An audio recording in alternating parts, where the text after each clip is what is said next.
Welcome to this next session on the future of aviation, and actually it's the last one of the day. And I'm really pleased to introduce to you Guillaume Blandel, Director of Operation at DSNA, which is the French air navigation service provider. We're going to talk about the new skyways, but before talking about the new skyways, Guillaume, can you tell us a bit more about what is a skyway? What do we do with that? Okay, hello everybody. So it's a hard job to explain how it works, how we can control all the aircraft in the European sky. Just maybe for a few topics, few keys to understand what we have to hold with. We have in French we have to control around 12,000 flights per day over flying France, and 12,000. 12,000, and 60% of this traffic is only overflight. To have the idea of the complexity that we have to face up with. In order to do that, we organize the airspace. First of all, for safety, which is our DNA, and also we are looking for the best efficiency that we can regarding all the traffic we have to hold up. So safety is your #1 priority? Of course. And so we have a picture there, a video. This is, in French, you call it the chevelu, the hairy. Yeah. So those are the skyways. Exactly. And it shows here the complexity and all the density of the traffic that we have above Europe. Above Europe, the key is 33,000 flights per day in the European sky. And a third of that is overflying France. So you said you need to control that. How do you do technically? To do it, of course, we're looking for efficiency of the workflow, and for that we have to organize the airspace. And for that we use what you call the skyways. Maybe it's kind of highways in the sky. The highways of the sky. And the European sky is divided in different cubes, and each cube is holding by a controller and a frequency. And of course, regarding the traffic load, we can combine the cubes, and we can divide the cubes.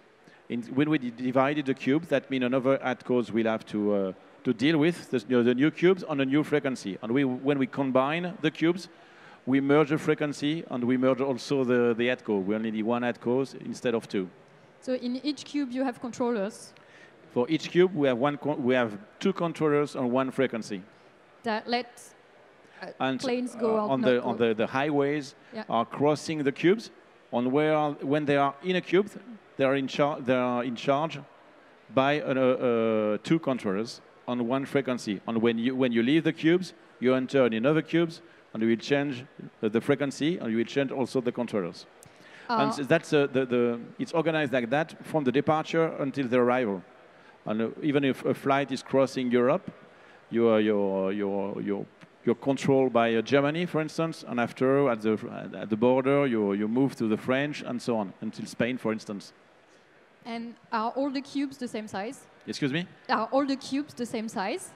They are not the same size. They are designed to be optimized regarding the traffic flows, and in order to balance the complexity and the traffic flows in each cube. So sorry. And you control planes. You said it was more like a flow than each plane specifically, right? You have different types of flow. You are talking about like highways of the sky. I will say I will say maybe a bit provocative. We don't care one flight. Of course, we care of one flight regarding safety, but we care about flow. I mean, the objective for us is to optimize the traffic flow instead of optimize one flight.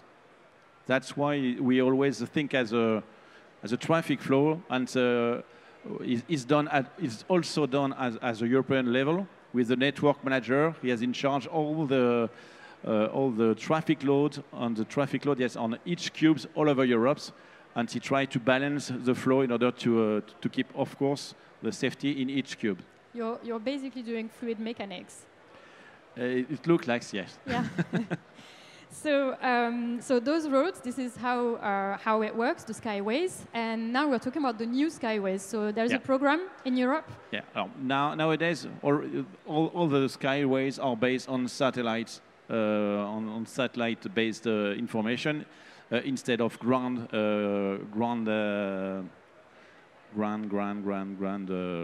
device. We don't need that. Now it's based on satellites. And we have, under the European initiative, we have to implement free routes all over Europe. That means we try to optimize the distance and optimize the distance of the flight to reduce the distance, to minimize, of course, the emission, and to save money for the airlines, and to have a better control on the workload on each cube. And it's done at a European level, and the free route is a way to optimize the skyways and also to optimize the construction of the cubes. And so we implemented in a quarter of France. The last free route wave will be in 2027. We are a bit late regarding the European objectives, but that will be done in 2027 in France. So almost tomorrow. We already start the job now in order to be ready in 2 years, yes. So what is it going to change, the free route program, compared to the skyways that are already there? We started 4 years ago in France, and it will be finished in 2027. It takes a long time. We divide the airspace, the French airspace, in different phases in order to move through free routes. And of course, we also have a huge coordination with the neighborhoods, because of course, at the border, you always have to be a continuum between the French airspace and German airspace. So when we reinvent the free routes, we have a huge coordination with our neighbor. Yeah, because you have to, because a route, a ways that work for France that might not work for Germany, for example. Yes, but at the border, you have to, you don't stop. You have to continue. So of course, you have to coordinate all the routes with the others. We do that also under the coordination of the network manager, because this network manager has the best view to optimize the skyways for all the airlines and with a European view, instead of optimizing with a national view. Okay. And sometimes we have to move some skyways, even if it's not very efficient for us, it's efficient for the network. Okay. And so the new ones, what's the difference with free routes compared to the old ones? With the old ones? Yeah. It's shorter, more direct, and to reduce the emissions. The emissions, yes. That's the main goal of that. Of course, we also keep in mind that we have to be safe. So we also build these skyways in order to spread the flow in all the airspace, because we cannot concentrate all the flow in one very small airspace. We have to use all the airspace in order to avoid a high density airspace, which is very difficult to control and will produce probably a lot of delay. But you have places where it is high density, right? It's already high density, yes, but... so you try to spread those? Yes, we try to spread. And maybe one more thing, 15 years ago, we reduced the separation above flight level 280 by 2,000 by 1,000 feet. So we reduced the vertical separation between the aircraft. That's what we did 15 years ago. That was in order to increase the density of aircraft in the same airspace. And regarding the growth of the traffic, we will probably have to invent for the next 15 years what will be the main game changer. Can we still reducing the separation vertically?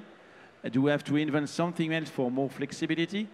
Free route is the next step for the end of this decade. The question is, what will be the next step for the next decade?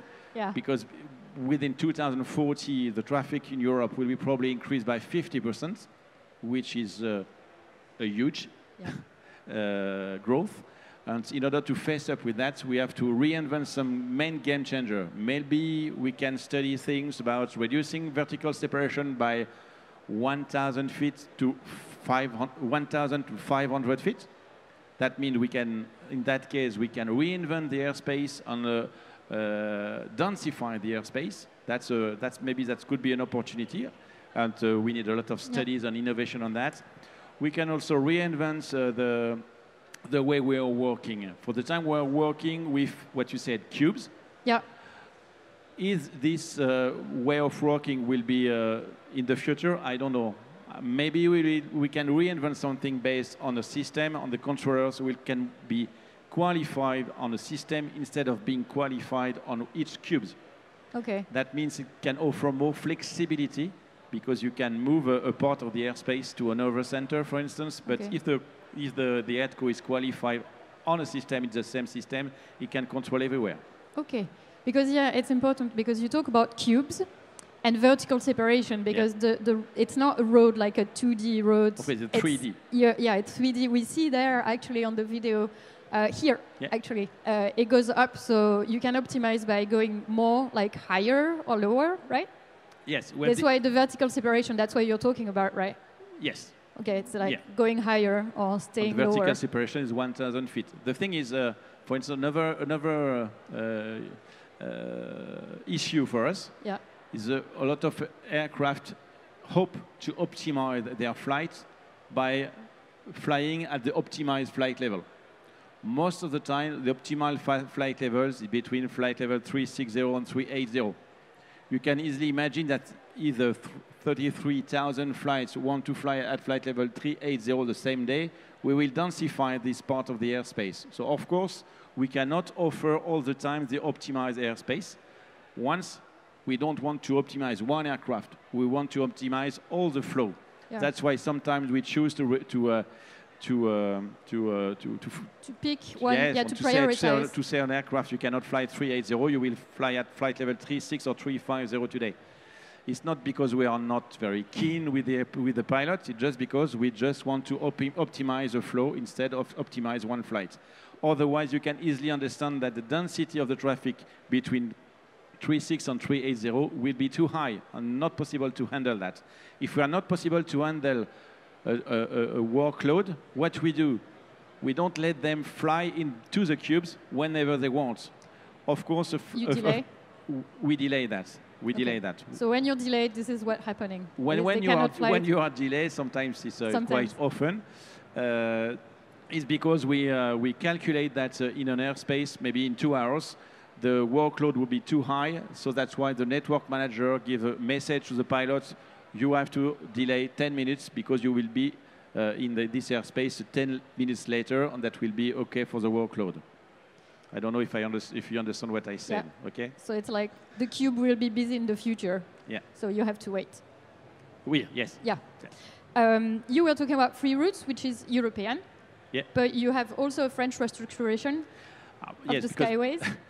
Because it wasn't complicated enough. To be honest, the French ANSP is not very efficient that time, for many reasons. One of the reasons we have a lack of ATCO. So if you want to be an ATCO, don't hesitate and become a French ATCO. It's a French air traffic controller. We need you. The other reasons is probably social reason, but we don't talk about that here. And it's also about the organization of our airspace and how can we optimize this airspace. That's why we are going to launch by the end of this year the restructuration of all the French airspace.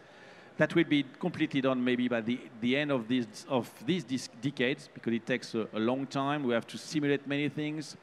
We have to train the ATCOs, and we want to do this under the authority, I would say, of the network manager, because he can also be a good referee between Germany, French, Spain, on what is the best for the network. And the network manager, that's his goal, to do that. So we want to study that with the network manager. He has also the capacity of simulate what could be the results in terms of efficiency. We're going to talk about simulation in just 1 minute. I have one question. What's the difference? I have one question first. What's the difference between free routes and the French reorganization? That will base probably on the same system. That we also invent we reinvent the free route. We want to increase the cross border with Germany and so on. And we also want to base the restructuration of the airspace on the new French system called 4Flight that we implement in Paris, Reims, and Aix-en-Provence. That will be done by the end of 2027 in Bordeaux and Brest. That means with this new system in all the 5 ACC, that can offer also some opportunities to optimize. ACC, Air Controlling Center? Air Control Center. And we're going to have questions in a few minutes.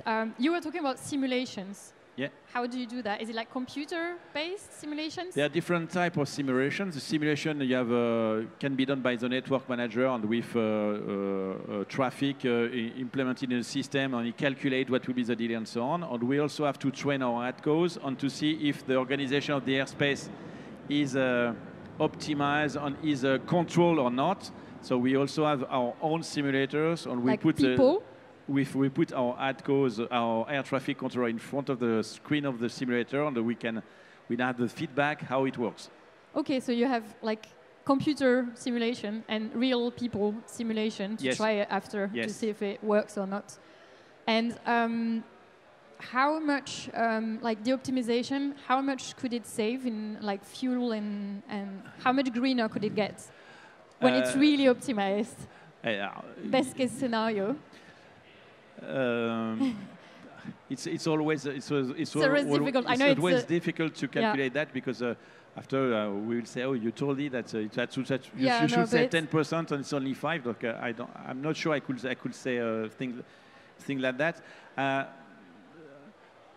We are quite very close from already from the optimized trajectory. That will be maybe I would say between 5%, something like that. The thing is, after that, we have also to optimize the trajectory in the lower airspace. That means when a traffic wants to land on an aircraft, he has a top of descent, and so most of the time, it's not a continuous descent. And in that case, we also have to work on that to optimize the continuous descent until the approach, then to the runway. And in that case, we can save more. I think that they simulate in Charles de Gaulle, for instance, if we can optimize all the descent, it will be more 3,000 tons of CO2 for Charles de Gaulle, which is quite a lot. Per 3,000? Per year. Per year, yeah. It's a lot. Yeah. And that's all. Yeah. So no, but that's a good way to save. It's to optimize really like the airspace and not just the whole flight, but the descent, the ascent. We always have to find a good balance between optimizing the trajectory, because there is not a lot of traffic, and optimize the efficiency, even if sometimes it's not optimizing for environmental issues. I mean, we always have to find the good balance between the two. And the thing is that nowadays our way of working is very rigid, and we always work in the same way, whatever the traffic load is. And we are moving to this new way of thinking. More agile way more agile, and think, okay, during this period of time, the traffic is not very high, so maybe we can optimize the trajectory, and in that case, letter of agreement with the other ACC and so on can change regarding the traffic load. That's what we try to implement, also with a push from the network manager, and to put in place a dynamic, what we could RAD measures, that means specific routing regarding the traffic. For specific planes, you mean? No, not for specific plane, for specific period of time. Okay. Okay, so the future is busy, because if we can recap, optimizing the skyways, it saves, it's greener, it's better for the environment, it's security-wise, you have to be careful as well. Of course. And efficiency for the planes. Yeah. So that's a lot of work. Yeah. Do you have any questions for Guillaume? Yeah.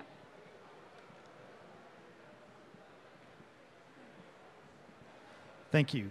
How much is your current and your future operational planning impacted by growth in GPS denial? Excuse me?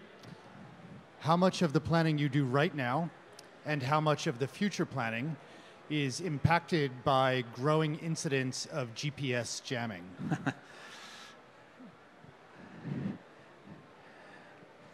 It's kind of a new issue for us, the GPS spoofing or something like that.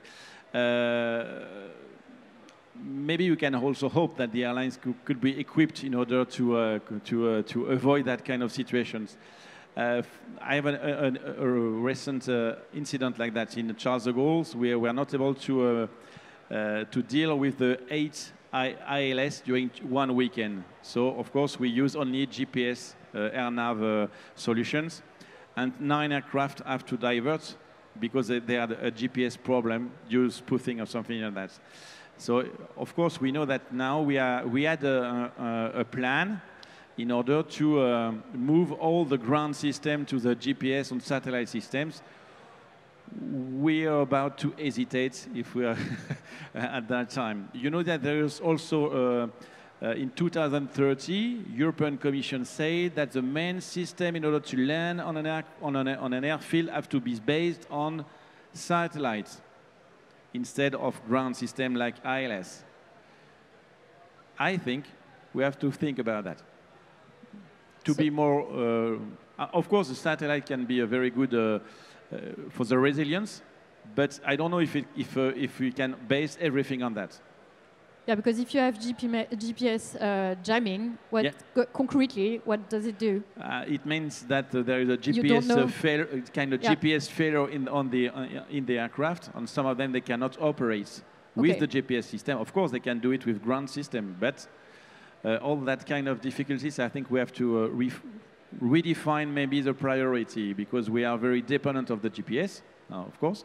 And even if it's a European satellite, I mean, there is still a camp jamming or spoofing, which is quite, for instance, some of the airlines, I cannot say the one, but they do not accept to land in Nice airport, for instance, on an air-nav system, because before arriving in Nice, they know that they overfly a spoofing area, and they don't want to operate, because, you know, with spoofing, sometimes you do not realize, but you can have some consequences a few hours after. So they don't take the risk, and they only accept to land in Nice on an ILS. So old school. Like you said on? On an ILS. Yeah, okay. Do we have another question?